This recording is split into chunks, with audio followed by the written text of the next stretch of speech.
Movie के starting में सन 1673 में मेक्सिको का एक सीन दिखाया जाता है जिसमें एक फैमिली को दिखाया गया है। उनमें एक हस्बैंड और एक वाइफ और उनके 2 छोटे बच्चे होते हैं। वो लोग अपनी लाइफ में बहुत खुश होते हैं। ये दिखाया जाता है कि उन बच्चों में एक बच्चा अकेला है जो अपनी मदर को फाइंड कर रहा है। अपनी माँ को ढूंढते हुए वो एक नदी के पास चला जाता है जहाँ पर वो देखता है कि उसकी मदर उसके भाई को नदी में डुबोकर मार रही है। बच्चा वो सब देखकर काफी डर जाता है और वहाँ से भागने की कोशिश कर, लेकिन उसकी मदर उसका पीछा करते हुए उसे पकड़कर ले ही जाती है। इसके बाद सन 1973 में लॉस एंजलिस को दिखाया गया। यहाँ पर एना नाम की एक औरत दिखाई जाती है जो अपने 2 बच्चों क्रिस और समंथा के साथ रहती है। वो अपनी लाइफ को अकेले ही गुजार रही थी क्योंकि एना के हस्बैंड एक पुलिस ऑफिसर थे जिनकी डेथ हो चुकी। एना बच्चों का ख्याल और घर के सारे मामला खुद अकेले ही हैंडल करती थी। इसके अलावा एना डिपार्टमेंट ऑफ सोशल सर्विसेज में जॉब भी करती थी। इस डिपार्टमेंट का बेसिक वर्क ये देखना था कि पेरेंट्स अपने बच्चों की सही से तरबियत और परवरिश कर भी रहे हैं या नहीं। एना को अपने ऑफिस से ये पता चलता है एक पेट्रिशिया नाम की औरत और उसके बच्चों का केस उसकी एक कोलीग को दिया जा रहा है। ये एक ऐसा केस था जिसे पिछले कई सालों से एना ही हैंडल कर रही थी और ये चीज एना को पसंद नहीं आई। तब एना के बॉस उसे समझाते हैं कि एना के ऊपर काम का पहले ही बहुत बर्डन है और यहाँ तक कि उसने अपने बच्चों का ख्याल भी अकेले ही रखना होता है और यही वजह है कि वो केस इसके अलावा किसी और को दिया जा रहा है। मगर फिर भी एना इस पर एग्री नहीं हो। वो कहती है कि मैं पेट्रिशिया को जानती हूँ और वो मेरे ऊपर बिलीव भी करती है और उसके बच्चों को तो मैंने अपनी आंखों के सामने ही बड़े होते हुए देखा है। वो कहती है कि उसके अलावा कोई भी ये केस अच्छे से हैंडल नहीं कर सकता। फिर एना के बॉस उसकी बात पर एग्री हो जाते हैं और वो केस एना को ही दे देते हैं। एना एक पुलिस ऑफिसर के साथ पेट्रिशिया के घर पहुँच जाती है। सबसे पहले पेट्रिशिया सबको अंदर आने से मना कर देती है, लेकिन फिर एना उसे बताती है कि वो सिर्फ अकेली ही अंदर आएगी और इस बात पर पेट्रिशिया उसे अंदर आने देती है। एना देखती है कि पेट्रिशिया बहुत बुरी तरह डरी हुई है और वो फिर उससे उसके बच्चों के बारे में पूछती है, जिस पर वो कहती है कि वो सेफ, लेकिन एना को उसके बच्चे नजर नहीं आ रहे होते। फिर एना को एक डोर नजर आता है जिसके ऊपर बहुत ज्यादा आइस की पिक्चर्स बनाई होती है। एना उस डोर के पास जाती है जिसे देखकर पेट्रिशिया बुरी तरह भड़क जाती है। वो एना पर अटैक करती है और उसे मारने की कोशिश करती है। तभी फौरन पुलिस वाला वहाँ पर आ जाता है और पेट्रिशिया को पकड़ लेता है और इसी दौरान एना पेट्रिशिया के गले से एक की निकाल लेती है, जिस पर पेट्रिशिया उसे कहती है कि उस डोर को मत ओपन करो,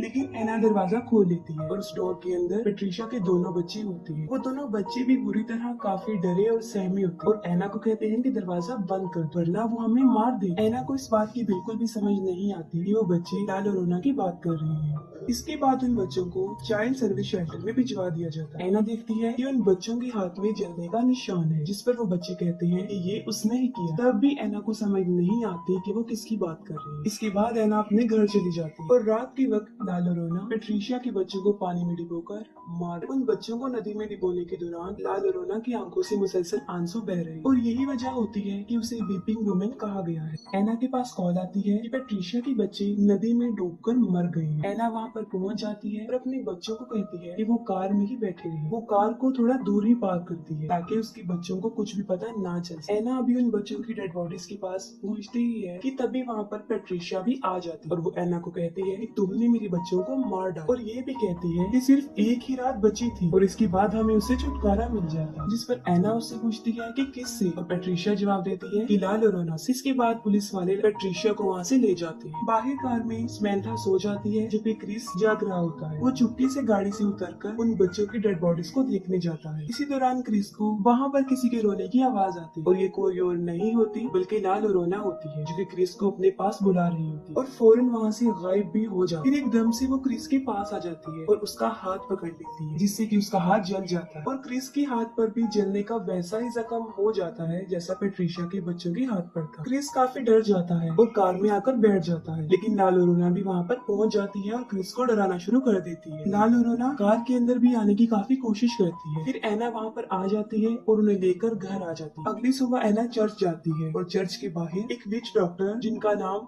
रेफल ओलिवेरा होता है वो खड़े होते हैं। वो अपनी जादुई वर्ड्स की मदद से लोगों का ट्रीटमेंट कर रहे होते हैं जिससे कि वो ठीक हो जाते हैं। एना फादर से लाल और रोना के बारे में पूछती है और फादर उसे लाल और रोना के बारे में सब कुछ बता देते हैं। समंथा जो कि अपने घर में खेल रही होती है और उसे भी वहाँ पर लाल और रोना नजर आती है। लाल और रोना समंथा का हाथ भी पकड़ के उसे कर्स बना देती है और समंथा के हाथ पर भी जलने का जख्म बन जाता है। एना घर आ जाती है और वो देखती है कि समंथा बहुत ज्यादा डरी हुई है। एना उसके हाथों पर जले हुए जख्मों के बारे में पूछती है, तब समंथा झूठ बोल देती है कि मैं कहीं पर गिर गई। फिर एक डिटेक्टिव जिनका नाम कूपर होता है वो एना के घर पर आते हैं, जो कि एना के हस्बैंड के फ्रेंड थे। कूपर एना को बताते हैं कि पुलिस वालों को पेट्रिशिया पर ही शक है कि उसी ने ही अपने बच्चों को मारा है, लेकिन पेट्रिशिया और उसके गवाहों का ये कहना है कि मर्डर के दौरान पेट्रिशिया फुल टाइम चर्च में ही थी। कूपर एना को एक फाइल देते हैं ताकि वो पेट्रिशिया के केस के बारे में थोड़ी सी इंफॉर्मेशन दे सके। फिर दूसरी तरफ हम देखते हैं रैफल को, जो पेट्रिशिया के घर में होते हैं और लाल लोरोना के आंसुओं को कलेक्ट कर रहे होते हैं।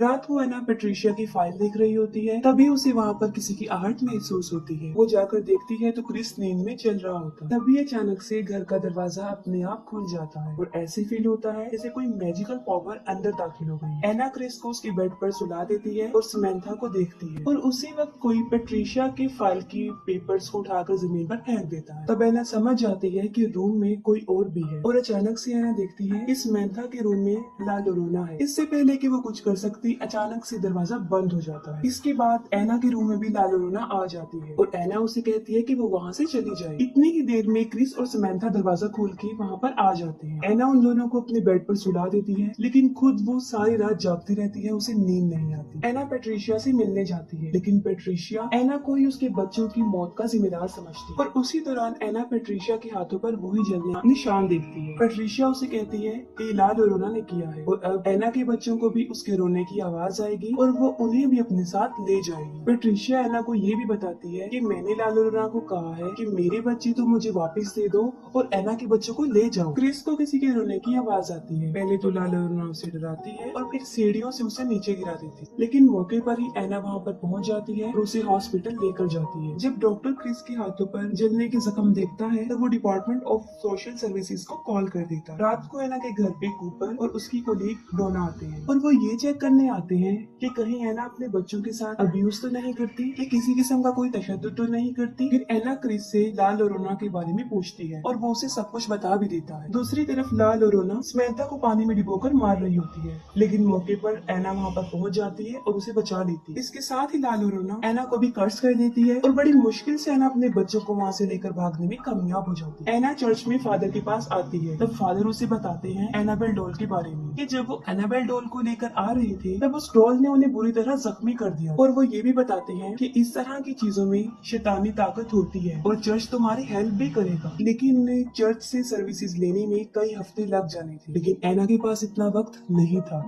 और फादर एना को रेफेल के पास जाने का मशवरा देती है। एना अपने बच्चों को लेकर रेफेल के पास चली जाती है। पहले तो वो उनकी मदद करने से इनकार कर देता है, लेकिन किसी तरह वो बच्चों की खातिर उनकी हेल्प करने को तैयार हो जाते हैं। रेफेल अपने साथ इस प्रोसेस में इस्तेमाल होने वाली सारी चीजें अपने साथ लेकर जाते हैं और अपने मैजिकल वर्ड्स की मदद से अंडों के जरिए वो ये पता करवाते हैं कि यहाँ पर कोई जादुई ताकत, कोई शैतानी ताकत है भी या नहीं। लेकिन जब सारे अंडों को तोड़ा जाता है तो वो अंदर से काले निकलते हैं, जो इस बात की तरफ इशारा थे कि वहाँ पर वाकई कोई शैतान मौजूद है। रेफेल अपने मैजिकल वर्ड से सारे घर को बांध देते हैं क्योंकि रात होने वाली थी और ला लोरोना की पावर मजीद बढ़ जाती है। रेफेल एना और उसके बच्चों को बचाने के लिए अपनी बहुत सारी चीजों को और बहुत सारे अल्फाजों को इस्तेमाल करते हैं। रेफेल क्रिस को उस क्रॉस के बारे में बताता है जो फायर ट्री से बना होता है और जब ला लोरोना अपने बच्चों को मार रही थी तब उसे ऐसा करता सिर्फ फायर ट्रीज ने ही देखा था और उसी वक्त वो फायर ट्रीज रो भी रही। फायर ट्रीज ला लोरोना के इस गुनाह का एक अकेला और अकलौता सबूत थी, जिसके आगे ला लोरोना की सारी पावर कमजोर पड़ जाती है। रेफेल बताते हैं कि ये एक बहुत ताकतवर शैतान है और हमें सबको मिलकर इसके खिलाफ लड़ना पड़ेगा। फिर वो अपने मैजिकल वर्ड्स की मदद से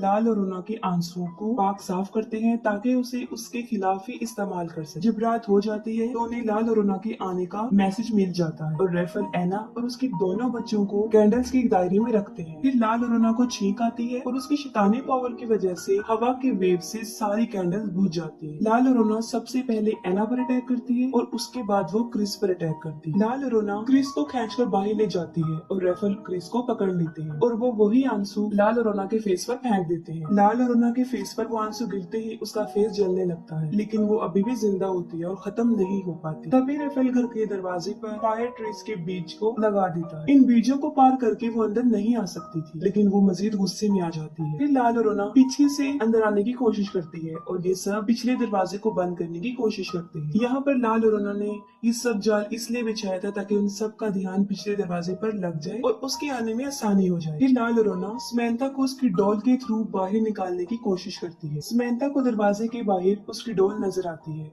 और वो डोर ओपन करके उसे लेने के लिए बाहर जाती है। समंथा इस बात का बहुत ख्याल रखती है कि वो बीचों की तह को क्रॉस ना कर सके और तभी वहाँ पर एना पहुंच जाती है। वो समंथा को डॉल लेने से मना करती है और भागते हुए उसके पास आ जाती है, लेकिन समंथा के हाथ में उसकी डॉल लग जाती है और जब वो डॉल को अंदर की तरफ खींच रही होती है तब उन बीजों की लाइन टूट जाती है। इसी दौरान लाल और रोना समंथा को बाहर खींच लेती है और दरवाजा खुद ब खुद बंद हो जाता है। लाल और रोना समंथा को पानी में डुबोकर मारने की कोशिश करती है, लेकिन एना वहाँ पर पहुंच जाती है और उसे बचाने के लिए आ जाती है। वो भी पानी में कूद जाती है। जैसे ही एना समंथा को बचाने के लिए उसकी तरफ बढ़ती है, लाल और रोना उस पर भी अटैक कर देती है और उसे भी जान से मारने की कोशिश करती है। तभी रेफल भी वहाँ पर पहुंच जाते हैं और वो स्विमिंग पूल को अपने जल से शिफाफ कर देते हैं, जिससे कि लाल और रोना को उस स्विमिंग पूल से निकलना पड़ता है और एना और समंथा दोनों बच जाते हैं। फिर हम देखते हैं कि एना के हाथ में लाल और रोना का लॉकेट आ जाता है और वो लोग समंथा को लेकर अंदर भी आ जाते हैं। समंथा बार बार घर से जाने की कोशिश करती है, जिस पर रेफल एना को बताता है कि समंथा के ऊपर लाल और रोना हावी हो चुकी है और जब भी लाल और रोना समंथा को बुलाएगी तो ये फौरन उसकी तरफ चल पड़ेगी। रेफल एना को ये भी बताते हैं कि जब तक लाल और रोना से पीछा नहीं छूटता हमें इन दोनों बच्चों की हिफाजत करनी पड़ेगी। एना अपने बच्चों को कबर्ड में इसी तरह बंद कर देती है जैसे पैट्रिशिया ने अपने बच्चों को किया। दूसरी तरफ घर के बाहर लाल और रोना अभी भी बच्चों का वेट कर रही होती है। एना रेफल को वो लॉकेट दिखाती है जो उसने लाल और रोना के गले से उतारा था। रेफल एना को कहते हैं कि तुम इसे संभाल कर रखो, हम इसे उसके खिलाफ इस्तेमाल कर सकते हैं। कुछ देर गुजर जाने के बाद एक औरत उन बीजों की लाइन को क्रॉस करते हुए उनके बच्चों के पास पहुंच जाती है। ये औरत पैट्रिशिया होती है, जिसे ये लगता है कि अगर वो समंथा और क्रिस को लाल और रोना के हवाले कर देगी तो वो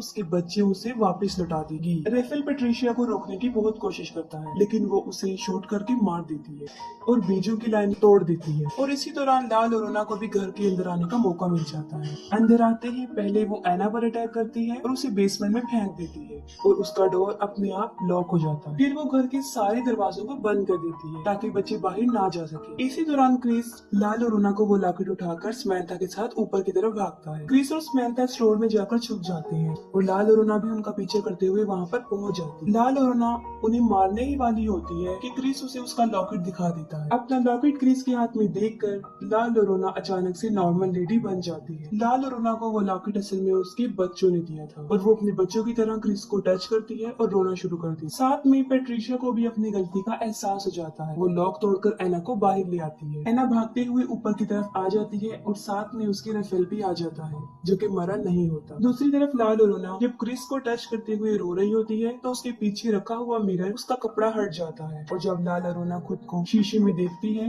तो वो फिर से शैतान बन जाती है और वो शीशा भी टूट जाता है। लाल और रोना रेफेल को हवा में उठाकर बाहर फेंक देती है और इसी दौरान एना भी वहाँ पर पहुँच जाती है। क्रिस और समंथा एना के पास भागकर आ जाती है। जैसे ही लाल और रोना एना क्रिस और समंथा को मारने के लिए उनकी तरफ बढ़ती है, रेफेल उसकी तरफ फायर ट्री से बना हुआ वो क्रॉस फेंक देता है। एना उस क्रॉस को उठाती है और लाल और रोना के सीने में डाल देती है। उस क्रॉस की वजह से लाल और रोना खत्म हो जाती है और सब कुछ नॉर्मल हो जाता है और इसके साथ ही मूवी भी एंड हो जाती है।